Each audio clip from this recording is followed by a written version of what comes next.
की बात है, एक जंगल में एक चलक बंदर रहता था। उसका नाम था मुन्ना। मुन्ना बहुत ही तेज और होशियार था।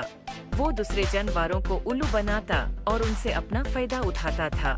एक दिन मुन्ना ने देखा कि जंगल में एक प्यारा सा फल पेड़ पर लगा हुआ है। उसने सोचा, ये फल बहुत ही लजीज लग रहा है, मैं इससे खाने के लिए सबसे पहले पहुंचना चाहता हूँ। लेकिन मुन्ना को पता था कि दूसरे जानवर भी उस फल को खाने के लिए तरास रहे होंगे, इसलिए उसने एक चालाकी सोची। वो पेड़ के पास गया और बोला, हे फल, तुम बहुत खूबसूरत हो, लेकिन तुम्हें खाने के लिए सिर्फ सबसे तेज और ताकतवर जानवर पहुंच सकते हैं। मैं तो चालक बंदर हूँ, लेकिन मुझे भी तुम्हें खाने के लिए कुछ प्रूफ चाहिए। फल ने कहा, मुन्ना, मैं तो सिर्फ एक फल हूँ, प्रूफ कैसे दूंगी? मुन्ना ने कहा, ठीक है, मैं तुम्हें एक सवाल पूछता हूँ, अगर तुम सही जवाब दोगे तो मैं तुम्हें खाने के लिए छोड़ दूंगा। फल ने तैयार होकर कहा, पूछो मुन्ना, मैं जवाब देने की कोशिश करूंगी।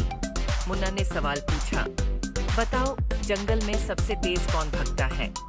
फल ने सोचा और कहा, शायद चीता सबसे तेज भगता है।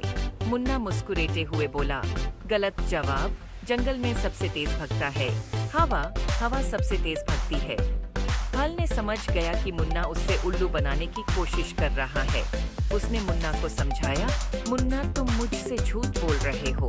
हवा तो भगती है, लेकिन वो जानवर नहीं है। तुम मुझे उल्लू बनाने की कोशिश कर रहे हो। मुन्ना शर्मिंदा होकर बोला, तुम सही कह रही हो फल, मैं तुम्हें उल्लू बनाने की कोशिश कर रहा था। मैं तुम्हें खाने के लिए नहीं छोड़ सकता। फल ने मुस्कुराया और कहा, मुन्ना, सच्चाई और ईमानदारी हमेशा अच्छाई को जीताती है।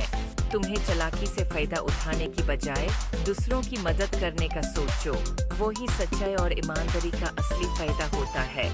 मुन्ना ने फल की बात मानी और वादा किया कि वो अपनी चालाकी को अच्छाई के काम में इस्तेमाल करेगा। उसने दूसरे जानवरों की मदद करना शुरू किया और जंगल में दोस्ती और सहयोग का माहौल बनाया। इस तरह मुन्ना ने समझा कि चालाकी से सिर्फ अपना फायदा उठाना गलत है। सच्चाई और ईमानदारी से ही असली खुशी और सम्मान मिलता है। याद रखो, सच्चाई और ईमानदारी हमेशा अच्छाई को जीताती है। Subscribe now and press the bell icon.